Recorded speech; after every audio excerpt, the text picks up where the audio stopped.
Kita hidup di zaman di mana informasi melimpah, tapi kebijaksanaan langka. Ilmu bisa kita dapatkan di ujung jari, tapi adab sering hilang di tengah jalan. Disinilah letak pentingnya memahami nilai ilmu pengetahuan. Bukan sekedar fungsinya, tapi maknanya. Karena ilmu tanpa nilai hanya akan menghasilkan kecerdasan tanpa arah.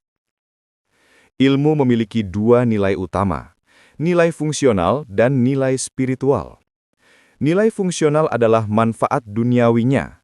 Bagaimana ilmu membuat hidup lebih mudah, teknologi lebih maju dan peradaban lebih efisien. Tapi, nilai spiritual adalah inti terdalam dari ilmu itu sendiri. Bagaimana pengetahuan mendekatkan manusia kepada penciptanya dan menjadikan hidup lebih bermakna. Masalahnya, manusia modern terlalu sibuk mengejar nilai fungsional ilmu. Kita belajar agar sukses, agar kaya, agar dihormati. Tapi jarang yang belajar agar mengenal Tuhan, agar memperbaiki diri, agar menebar kebaikan. Padahal, dalam pandangan Islam, ilmu yang tidak menumbuhkan ketundukan kepada Allah bukanlah ilmu yang benar. Al-Quran berulang kali menyebut bahwa orang berilmu adalah orang yang paling takut kepada Allah. Sesungguhnya yang paling takut kepada Allah di antara hamba-hambanya hanyalah ulama. Fatir ayat 28. Ayat ini menjelaskan hubungan langsung antara pengetahuan dan kesadaran spiritual. Semakin luas pengetahuan seseorang, seharusnya semakin besar rasa tunduk dan takjubnya terhadap kebesaran Allah. Tapi apa yang terjadi sekarang? Banyak orang tahu segalanya, tapi lupa siapa dirinya. Kita bisa menjelaskan hukum alam, tapi tak lagi merasakan keajaiban di baliknya. Kita bisa menghitung jarak bintang, tapi kehilangan arah dalam hidup sendiri. Itulah ketika ilmu kehilangan nilainya, ketika pengetahuan berhenti di kepala, tapi tak pernah turun ke hati. Ilmu dalam Islam adalah ibadah. Menuntut ilmu bukan sekedar menambah informasi, tapi menyucikan diri. Setiap penemuan baru seharusnya menambah rasa kagum kepada Sang Pencipta, bukan menumbuhkan kesombongan. Karena itu Islam tidak menilai ilmu dari hasil akhirnya, tapi dari niat, cara, dan tujuan mempelajarinya. Coba bayangkan dua orang yang sama-sama meneliti alam. Yang satu ingin membuktikan kebesaran Allah, yang satu ingin menunjukkan kehebatannya sendiri. Pengetahuan mereka bisa sama, tapi nilainya di sisi Allah sangat berbeda. Karena nilai ilmu bukan terletak pada isi kepalanya, tapi pada arah hatinya. Dalam pandangan Islam, ilmu tanpa iman seperti pedang tanpa sarung. Tajam, tapi bisa melukai siapa saja. Itulah sebabnya pengetahuan harus diikat dengan adab dan moral. Ilmu tidak boleh netral terhadap kebaikan atau keburukan, karena ilmu sejati selalu berpihak pada kebenaran. Nilai ilmu bukan hanya pada penemuan, tapi juga pada pengamalan. Ilmu yang tidak diamalkan ibarat hujan yang jatuh di tanah tandus, turun deras tapi tidak menumbuhkan apapun.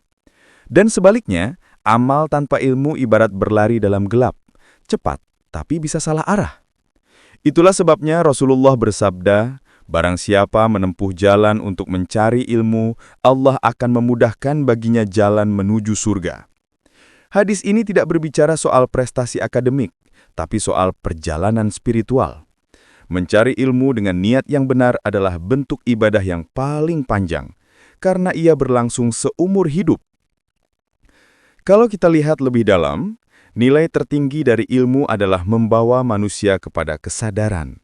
Kesadaran bahwa segala pengetahuan hanyalah titipan, bahwa setiap fakta alam adalah tanda kebesaran Tuhan, dan bahwa semakin banyak kita tahu, semakin kita sadar bahwa kita sebenarnya tidak tahu apa-apa. Itulah kerendahan hati yang dilahirkan oleh ilmu yang bernilai. Bukan kesombongan karena merasa pintar, tapi ketundukan karena merasa kecil di hadapan kebijaksanaan Allah. Di sisi lain, ilmu yang tidak punya nilai moral bisa menghancurkan peradaban. Lihat bagaimana sains modern bisa menciptakan bom atom, tapi juga menghasilkan obat penyembuh. Teknologi bisa menjadi berkah, tapi juga bisa menjadi kutukan. Semua tergantung nilai yang membimbing ilmu itu. Maka dalam Islam, ilmu tidak pernah berdiri sendiri. Ia selalu harus berada di bawah bimbingan iman. Karena iman memberi arah dan ilmu memberi kekuatan. Nilai sejati dari ilmu bukan pada seberapa banyak kita hafal, tapi seberapa dalam kita memahami makna dari pengetahuan itu. Ilmu yang bernilai adalah ilmu yang membuat manusia makin bermanfaat, makin tenang, dan makin sadar akan Tuhannya. Jadi kalau hari ini kita sedang belajar apapun, sains, teknologi, ekonomi, bahkan seni, mari tanya satu hal pada diri sendiri. Apakah ilmu ini membuat aku lebih dekat kepada Allah atau justru menjauh? Kalau jawabannya mendekat, berarti ilmu itu bernilai. Tapi kalau tidak, berarti ada yang harus kita luruskan dalam niat dan arah belajar kita. Karena dalam Islam, nilai ilmu diukur bukan dari gelar, tapi dari ketulusan dan kemaslahatan yang ia bawa bagi sesama. Jangan lupa, tekan like, share, dan subscribe, karena di episode berikutnya kita akan membahas bagaimana ilmu dan teknologi berkembang dalam pandangan Islam, serta tantangan moral yang menyertainya. Tetap terus ikuti channel ini, karena Islam ilmiah akan terus menginspirasi dan menguatkan iman.